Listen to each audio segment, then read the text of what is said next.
আপনি কিন্তু কথা বলতে পারেন না যে আমার ছেলে ভাত কাপড়ের দায়িত্ব নিয়েছে তাই আমার সেবা যত্ন করতে হবে। আপনার ছেলের এটা দায়িত্ব। বিয়ের সময় যদি আপনি বলেন যে আমার সেবা যত্ন না করলে ভাত কাপড় দেওয়া হবে না, তাহলে কোনো মেয়ে আপনার ছেলেকে বিয়ে করবে না। তো কোনো কিছু কারোর উপর জোর করে চাপিয়ে দেওয়া যাবে না, ঠিক আছে? শাশুড়িদের মেন্টালিটি চেঞ্জ হতে হবে।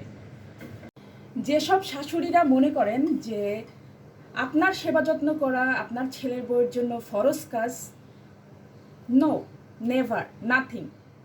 আপনার সেবা যত্ন করা আপনার ছেলের জন্য ফরজ কাজ, ছেলের বউয়ের জন্য ফরজ কাজ না। কি কারণে শুনবেন? যার যার পিতামাতার দায়িত্ব তার তার।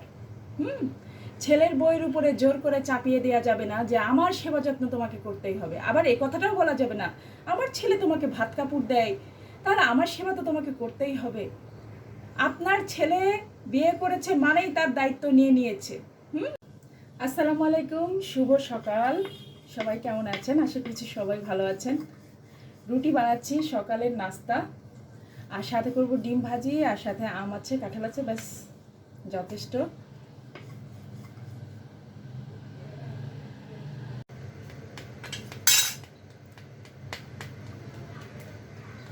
আমার রুটি বানানোর মাস্টার খুব সুন্দর রুটি বানায়। ছোট হলে কি হবে, এই যে দেখেন রুটি গোল করছে কত সুন্দর করে। আমার খুব মানে কাজ করে দেওয়ার মানুষ, সে খুব কাজ করে দেয়। দেখেন রুটি বানাই দিচ্ছে, কত সুন্দর করে রুটি বানাচ্ছে, দেখেছেন? সকালের নাস্তা কিন্তু সে আমাকে তৈরি করে দিচ্ছে, আমাকে হেল্প করছে। মাশাল্লাহ বলতে কেউ ভুলবেন না, সবাই মাশাল্লাহ বলবেন। দেখেন আমার কতটুকু একটা বাবু কি সুন্দর রুটি বানাচ্ছে।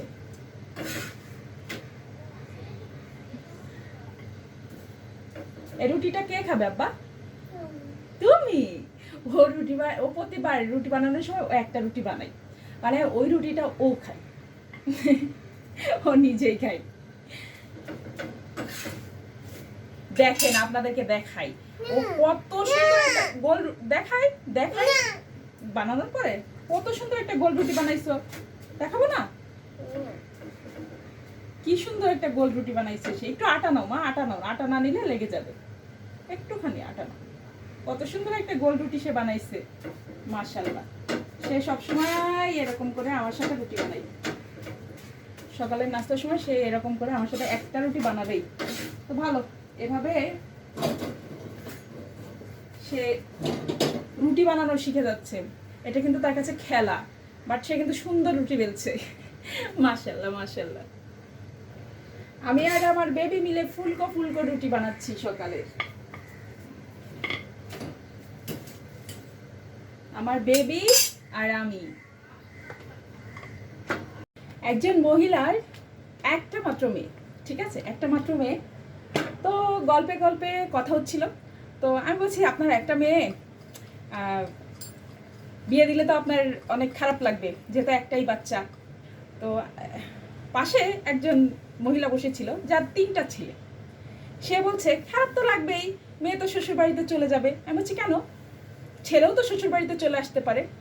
তখন বলছে কেন আরেকজনের ছেলেকে আপনি নিয়ে চলে আসবেন কেন? আরেকজন ছেলে কষ্ট করে মানুষ করেছে, কেন নিয়ে চলে আসবেন? আচ্ছা, উনিও তো মেয়ে কষ্ট করে মানুষ করেছে, তাহলে উনি মেয়েটা দিয়ে দিবে কেন? উনার কি দরকার আছে মেয়েটাকে দিয়ে দেওয়ার?